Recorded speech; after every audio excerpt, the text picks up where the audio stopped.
Cold emailing is one of the most powerful tactics for booking meetings, so in this video I'm going to walk you through a proven 5-step framework from subject line to call to action, illustrated through a real-world cold email example to help you smash your outbound targets and make more commission. I built my entire 10-year tech sales career at Oracle, Google Cloud, and a startup on cold emailing. It's a powerful skill set that's made me a ton of money, and this framework really does work. So if you're ready to master cold emailing to become a deep 6-figure earner, let's get to work. So imagine I'm selling a learning management system or LMS software that allows our customers to provide better training and enablement experiences to their clients and their internal employees. And I'm specifically reaching out to Tim, who is the leader in the learning and development department at this specific prospect. And this prospect, this company, is expanding globally into European markets. How did I discover they're expanding into European markets? I uncovered it when doing my research when I found a press release on their website. My first step when writing a cold email to Tim is to pick a great subject line. A subject line is going to make or break whether Tim opens my email or if he completely ignores it. If the subject line sucks, it's costly because Tim will never read my email, no matter how well written and no matter how relevant and impactful. Given I've done some homework and I noticed a trigger or a change going on in this prospect's world where they're expanding globally, I'm going to incorporate that into my subject line. So my first example of a strong subject line is our European expansion. Using the word "our" specifically in the subject line makes this email feel like an internally forwarded email. And European expansion is very specific. It's not even broad like global expansion. We're talking about expanding into Europe, which is exactly what they mentioned in the press release. The more you can up your specificity in a subject line or even in the context of the body of an email, the better. Generic, fluffy subject lines and generic, fluffy email messages fall on deaf ears and don't work. Another example of a winning subject line in this scenario that feels like an internally forwarded email would be "Please advise European expansion." I've used this subject line a ton in my career, and I stole it from one of my first Oracle mentors in my first account executive role that always use the subject line "Please advise" and then insert initiative or business problem. You can actually check out my podcast interview with George, that original mentor who worked at Oracle and Google Cloud like myself and now is at a startup, and it's a really in-depth interview that gives you a lot of insight into the realities of tech sales. All right, back to subject lines. The ultimate subject line that you can use in this hypothetical scenario or any cold email scenario is a highly personalized subject line that wouldn't make sense for anyone else. You're offering personal flattery or acknowledgement. And here's an example of what that might look like. Imagine I go to Tim's LinkedIn profile and I notice that he talks in his bio about living by the golden rule. It's even how he operates in business. Clearly, it's very important to him. So what I might put as the subject line is the golden rule. By the way, if you don't know what the golden rule is, it's treat others the way that you want to be treated. That's a great way to operate.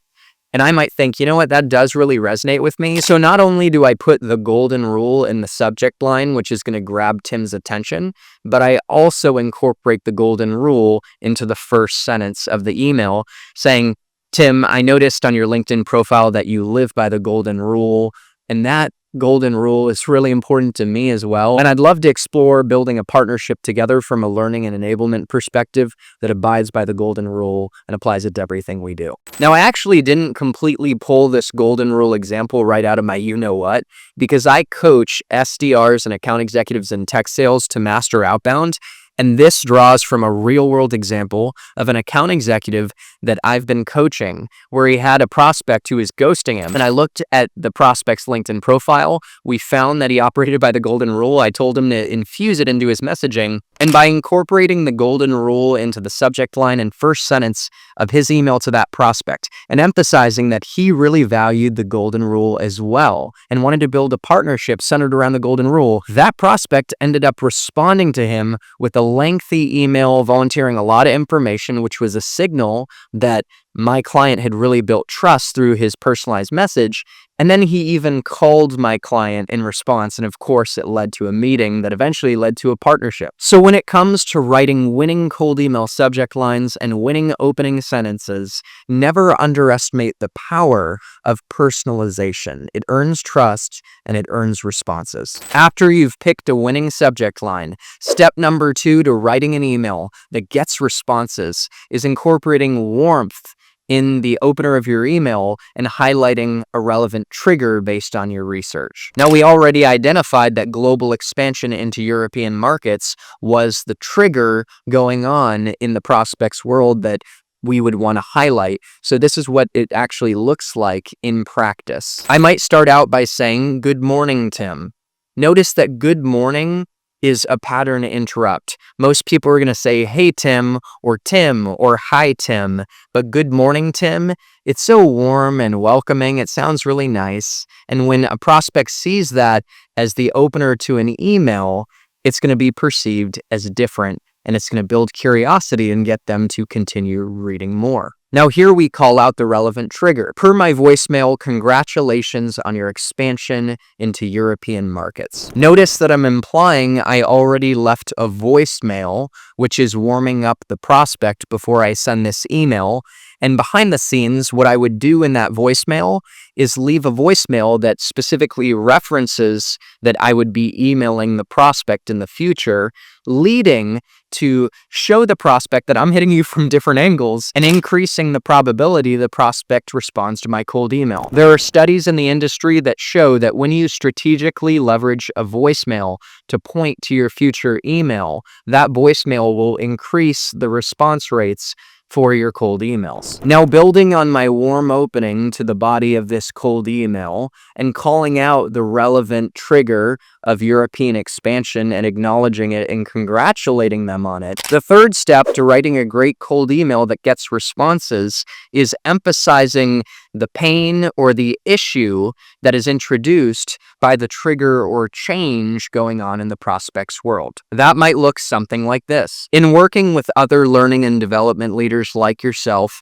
at globally expanding companies like Trojan Storage, see case study, which by the way, that case study is hyperlinked, we've noticed global growth introduces new complexities and challenges due to disparate onboarding and training experiences and manual training processes, which often leads to a costly decline in employee engagement and productivity. This specific part of the email makes it clear that, hey, I'm a trusted advisor. I talk to people just like you in your exact role at companies like yours, experiencing the exact same types of changes, going through global expansion into European markets, and they're going through challenges like these that you're going to experience too, like disparate training and onboarding experiences and manual training processes. And by the way, the cost of those challenges and that complexity is this: decreased productivity and lack of employee engagement. I get you. I get the problems in your world.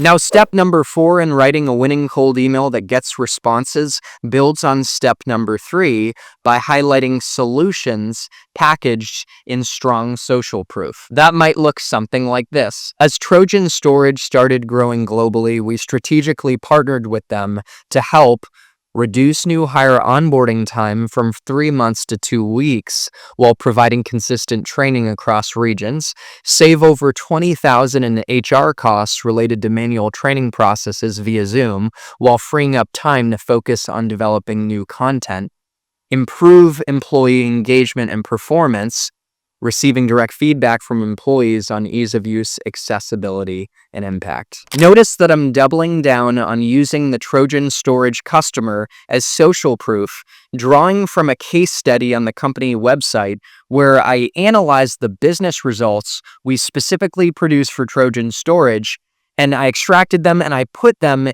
in bullets into this email, making it very clear what that concrete, absolute business impact was. We helped Trojan Storage reduce employee onboarding time from 3 months to 2 weeks, and we helped them save $20,000 in HR costs related to manual processes. Those are incredible business results, and when the prospect sees these business results, It's going to pique their curiosity to think, can this company, can this salesperson help me produce these results as well? And the fifth step to writing your cold email that's going to get more responses is ending with an interest-based call to action. An interest-based call to action is going to look something like this. Would it be worth a quick chat to share some more relevant stories where we've helped other globally expanding companies and explore if we can produce similar results for you? When you frame your ask for a meeting with phrases like, would it be worth a chat? Would it make sense to chat? You're gauging for interest. This really reduces the prospect's friction to responding. It makes it really easy for them to respond. And again, this is called an interest-based call to action. And based on the data in the industry, based on multiple studies, interest-based calls to action get the highest response rates. And as the cherry on top, to make this ask for a meeting as compelling to respond to as possible, I embedded value within the ask. I'm basically guaranteeing that this meeting is going to be a great use of your time and you're going to come away with something valuable. What am I guaranteeing they're going to get? Relevant customer stories that are going to offer insights on how their peers are handling challenges that are impacting them related to global expansion into Europe, which is the exact situation they're going through, as well as an understanding of if we can produce similar business results for them. In summary, by the end of the conversation, they're going to come away with relevant stories and insights that are going to be useful to their business and a clear picture on the results that we could produce for them. Anytime we ask for a meeting, we need to make it clear what is the prospect going to get in exchange for giving us their time, where the meeting was useful even if they don't move forward and progress to the next stage in the sales cycle. Oh, and here's a bonus step. Throw in a strategic partnership statement. That partnership statement might look something like this. It's our priority to position ourselves as your modern learning and development growth partner that helps you win in all the areas above and beyond. This communicates to your prospect, we're not looking to be a short-term transactional vendor. We're thinking about long-term partnership. And in my past experience, when I've been selling complex enterprise solutions that are very strategic, I noticed this partnership statement helps. I was selling Google Cloud, a whole platform that a business could operate on, the Oracle database, and recently at a cloud managed service provider selling a whole breadth of complex solutions that ultimately the common denominator of all these solutions was that we could change the way a company operated, and we were trying to not just be a one and done partner that does one deal, but a partner that does business for years into the future. So if you're selling in a strategic, highly complex, large transaction size type of tech sales role, consider dropping in a strategic partnership statement as the gravy on top. So in summary, when you write your next cold email, pick a winning subject line.